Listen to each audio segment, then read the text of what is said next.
On December 5, 1945, the sun hung high over Naval Air Station Fort Lauderdale. The war was over, and Florida's skies were now filled with training exercises rather than combat missions. That afternoon, 5 TBM Avenger torpedo bombers stood ready on the runway.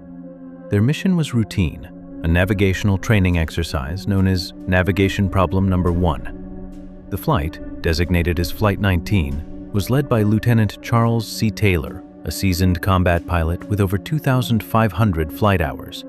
Although he was relatively unfamiliar with the Florida region, Taylor's flight crew consisted of 13 young men, mostly trainees, fresh from war and eager to learn.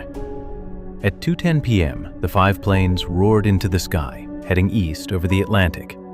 They reached their first checkpoint, Hens and Chickens Shoals, where they conducted a mock bombing exercise. By all accounts, the first phase of the flight went smoothly. However, around 3:40 p.m., something changed. A crackling radio transmission from Lieutenant Taylor reached the control tower. "This is FT-28. I don't know where we are. We must have gotten lost after that last turn." Concern stirred at the base. Taylor reported that both of his compasses were malfunctioning and that he believed they had flown over the Florida Keys. Based on that assumption, he directed his squadron to turn northeast, believing that would take them back toward Fort Lauderdale. In truth, Flight 19 had never flown near the Keys. They were most likely over the Bahamas, far to the east. Taylor's misjudgment sent them deeper into the Atlantic Ocean. Another pilot, Lieutenant Robert Cox, picked up the distress call and tried to help, offering to guide them back. But Taylor's responses remained uncertain. His own orientation seemed to worsen with each message. As the hours passed, the tone of the radio transmissions became increasingly desperate. Taylor could be heard debating with his men, some of whom urged him to fly west, toward the mainland. But Taylor, fearing he would lead them into the Gulf of Mexico, insisted they continue east or northeast. Weather conditions were deteriorating. Winds picked up, clouds rolled in, and daylight began to fade. Fuel levels were dropping dangerously low.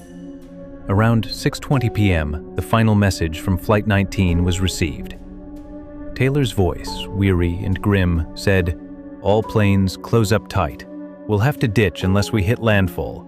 When the first plane drops below 10 gallons, we all go down together." After that, silence. No further transmissions were received.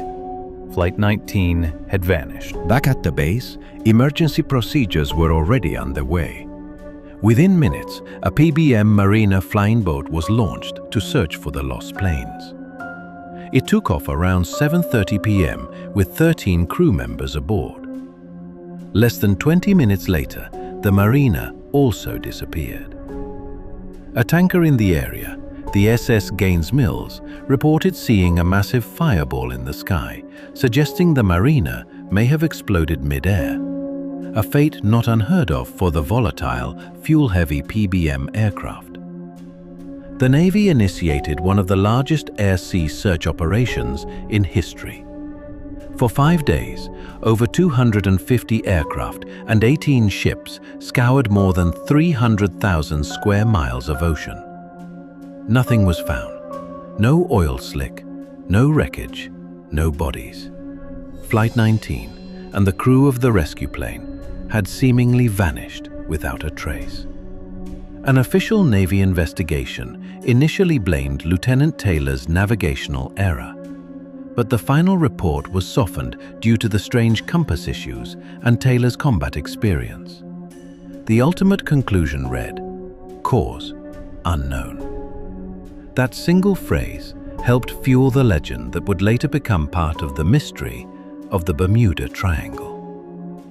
What likely happened was a tragic series of misjudgments.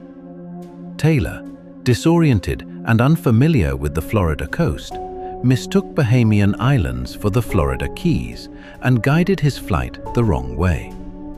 His men, under strict orders to follow their leader, obeyed. As fuel ran out, the planes likely ditched in rough seas. Given the weather and fading light, even a successful ditching offered slim chances of survival.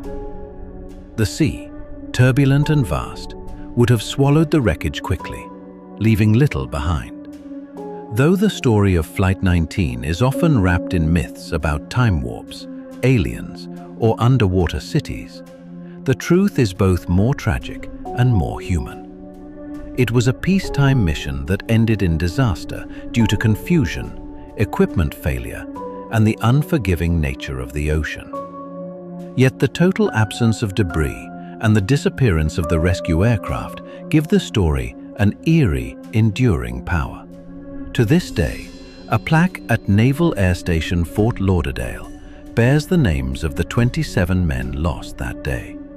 It reads, "They flew into history and into legend."